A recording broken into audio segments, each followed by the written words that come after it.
క్రిందసారి కనుక చంద్రబాబు నాయుడు గారిని తీవ్రంగా విభేదించి ఊరు వాడ సెల్ ఫోన్ వీడియో లైవ్లు ఫేస్బుక్ లైవ్లు అన్ని రకాలు పెట్టినటువంటి పవన్ కళ్యాణ్ కరెక్ట్గా ఎన్నికలకి 2 నెలల ముందు 3 నెలల ముందు ఏం చేశాడు?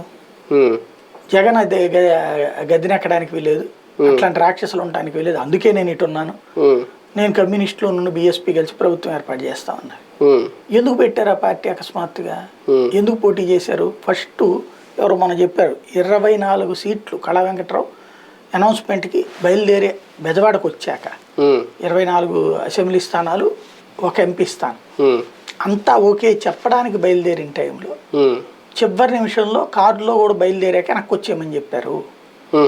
ఎందుకు అంటే ఆ టైంకి ఈ కాన్సెప్ట్ తెర మీదకి వచ్చింది.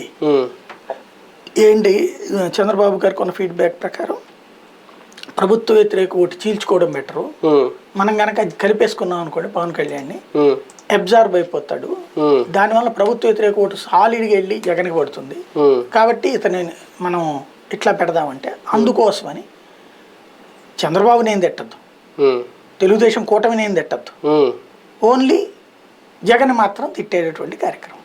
అది కాంట్రాక్ట్ మారింది. ఆ కాంట్రాక్ట్ ప్రకారం అప్పటి నుంచి అధికారంలో ఉన్నోడిని విమర్శిస్తున్నాను అనేవాడు ప్రతిపక్షంలో